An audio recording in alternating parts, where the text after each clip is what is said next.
Hi hello ನಮಸ್ಕಾರ ಮಕ್ಕಳೇ. ಇಲ್ಲಿಂದಲೇ ಬೋರ್ಡ್ ಪೇಪರ್ ಬರುತ್ತೆ. ಎಲ್ಲಿಂದ ಬರುತ್ತೆ, ಹೇಗ್ ಬರುತ್ತೆ, ನೀವು ಸಹ ಹೇಗೆ ಪ್ರಿಡಿಕ್ಟ್ ಮಾಡಬಹುದು ಅಂತ ಸ್ಟೆಪ್ ಬೈ ಸ್ಟೆಪ್ ಹೇಳ್ತೇನೆ. ನಾನು ನಿಮ್ಮ ಪರೀಕ್ಷೆಯ ಶಿಕ್ಷಕ ಆದರ್ಶ್ ಸರ್. ಯಾರೇ ಪೇಪರ್ ಸೆಟ್ ಮಾಡ್ತಾ ಇದ್ರೆ ಮೊದಲು ಅವರು ಏನನ್ನ ನೋಡ್ತಾರೆ? ಫಾರ್ ಎಕ್ಸಾಂಪಲ್, ನಮ್ಮ ಹತ್ರ ಪಬ್ಲಿಕ್ ಅಡ್ಮಿನಿಸ್ಟ್ರೇಷನ್ ಅನ್ನೋ ಚಾಪ್ಟರ್ ಇದೆ ಅನ್ಕೋಣ, ಸಾರ್ವಜನಿಕ ಆಡಳಿತ. ಈ ಚಾಪ್ಟರ್ ನಿಂದ ಸ್ಟೂಡೆಂಟ್ಸ್ಗಳು ಏನನ್ನ ಕಲಿಬೇಕು, ಈ ಚಾಪ್ಟರ್ ನಲ್ಲಿ ವಿದ್ಯಾರ್ಥಿ ಏನನ್ನ ಕಲಿಬೇಕು, ಅದರ ಮೇಲೆ ಕ್ವಶನ್ಸ್ಗಳು ತಯಾರಾಗತ್ತೆ. ಯಾವತ್ತು ಕಾನ್ಸೆಪ್ಟ್ ಗ್ರೇಟರ್ ಇರುತ್ತೆ ನಿಮ್ಮ ಮೆಮೊರಿ ಪವರ್ಗಿಂತ, ಅವರು ರ್ಯಾಂಡಮ್ ಆಗಿ ಯಾವುದೋ ಪುಸ್ತಕದ ಒಳಗಿರುವಂತಹ ಇಯರ್ಸ್ಗಳನ್ನ ಕೇಳ್ತಾ ಹೋಗಲ್ಲ. ಯಾವುದೇ ಕ್ವಶನ್ ಕೇಳಿದ್ರು ಸಹ ಅದಕ್ಕೆ ಒಂದು ಮೆರಿಟ್ ಅಂತ ಇರತ್ತೆ. ಹೀಗಾಗಿ ಯಾವುದೇ ಚಾಪ್ಟರ್ ಓದಿದ್ರೂ ಸಹ ನೀವು ಅದರಿಂದ ಏನನ್ನ ಕಲಿಬೇಕು ಅಂತ ತಿಳ್ಕೊಳ್ಬೇಕಾಗತ್ತೆ. ಹಾಗೆ ಬ್ಲೂ ಪ್ರಿಂಟ್ ಪ್ರಕಾರ ಅವರಿಗೆ ಆ ಚಾಪ್ಟರ್ ನಿಂದ ಯಾವ ರೀತಿಯ ಕ್ವಶನ್ಸ್ಗಳನ್ನ ಕೇಳಬೇಕು, ಎಷ್ಟು ಮಾರ್ಕ್ಸು, ಯಾವ question type, difficulty level very very important ಆಗತ್ತೆ.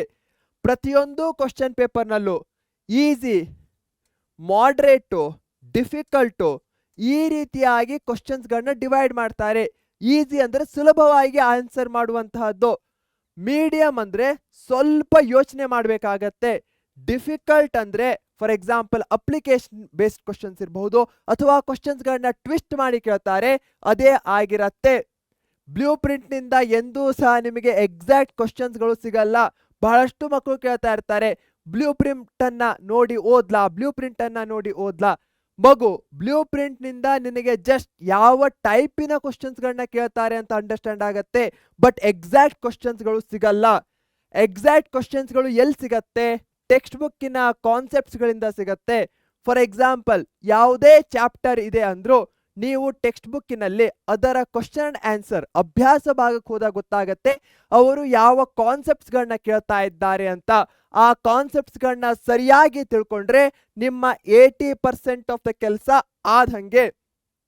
ಹಾಗೆ ಪ್ರತಿಯೊಂದು ಚಾಪ್ಟರ್ ನಿಂದ ಮಗು ಏನನ್ನ ಕಲಿಬೇಕು, ಲರ್ನಿಂಗ್ ಔಟ್ಕಮ್ಸ್ ಇರತ್ತೆ, ಬ್ಲೂ ಪ್ರಿಂಟ್ ಪ್ಯಾಟರ್ನ್ ಇರತ್ತೆ. ಹಾಗೆ ನಿಮ್ಮ ಪೇಪರ್ಸ್ಗಳು ವಾಟ್ಸ್ಆ್ಯಪ್ PDF ಗಳಿಂದ ಬರಲ್ಲ. ಬಹಳಷ್ಟು ಮಕ್ಕಳು ಎಕ್ಸಾಮ್ ಹತ್ರ ಬಂದಾಗ ಅಥವಾ ಎಲ್ಲೆಲ್ಲೋ ಬರ್ತಾ ಇರತ್ತೆ ಫೈನಲ್ ಎಕ್ಸಾಮ್ ಪೇಪರ್ ಅಂತ, ಬಟ್ ಅವೆಲ್ಲವೂ ಫೇಕ್ ಆಗಿರುವಂತಹದ್ದು. ಎಕ್ಸಾಕ್ಟ್ ಪೇಪರ್ ಬೇಕಂದ್ರೆ ನೀವು ಟೆಕ್ಸ್ಟ್ ಬುಕ್ ಕಾನ್ಸೆಪ್ಟ್ಸ್ಗಳನ್ನ ತಿಳ್ಕೋಬೇಕು, ಲರ್ನಿಂಗ್ ಔಟ್ಕಮ್ಸ್ ಇರಬಹುದು, ಬ್ಲೂ ಪ್ರಿಂಟ್ ಪ್ಯಾಟರ್ನ್ ಇರಬಹುದು. ಇದನ್ನ ಕರೆಕ್ಟ್ ಆಗಿ ತಿಳ್ಕೊಂಡ್ರೆ ನಿಮ್ಮ ಪೇಪರ್ ನಿಮಗೆ ಗೊತ್ತಾಗ್ಬಿಡತ್ತೆ. ಸೊ ಹೀಗಾಗಿ ಇವತ್ತಿನಿಂದ ಏನ್ ಮಾಡ್ತೀರಾ, ಟೆಕ್ಸ್ಟ್ ಬುಕ್ ಅನ್ನ ಫಸ್ಟ್ ಪ್ರಯಾರಿಟಿ ಆಗಿ ತೆಗೆದುಕೊಳ್ತೀರಾ. ಟೆಕ್ಸ್ಟ್ ಬುಕ್ ಅನ್ನ ಓದಿದಾದ್ಮೇಲೆ ನೋಟ್ಸ್ಗಳನ್ನ ಮಾಡ್ತೀರಾ, ಅದು ನಿಮ್ಮ ನೆಕ್ಸ್ಟ್ ಆಗತ್ತೆ.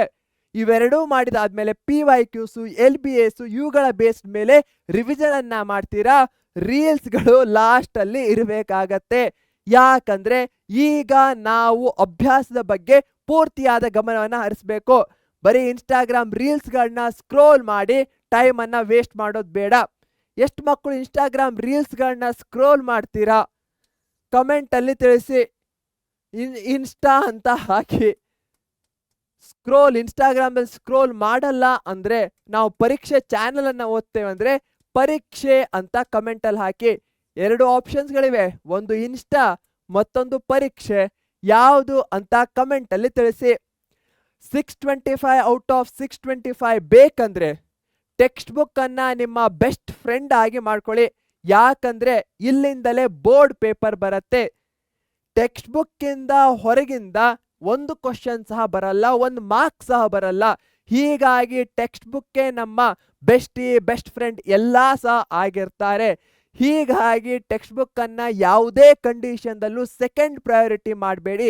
ಫಾರ್ ಎಕ್ಸಾಂಪಲ್, ನೀವು ನಮ್ಮ ಒನ್ ಶಾಟ್ ವಿಡಿಯೋನ ನೋಡ್ತಾ ಇದ್ದೀರಾ ಸಹ ಅಂದ್ರು, ಒಂದ್ಸಲ ಒನ್ ಶಾಟ್ ವಿಡಿಯೋ ನೋಡಾದ್ಮೇಲೆ ಟೆಕ್ಸ್ಟ್ ಬುಕ್ ಅನ್ನ ಜಸ್ಟ್ ಗೋ ಥ್ರೂ ಮಾಡಿ.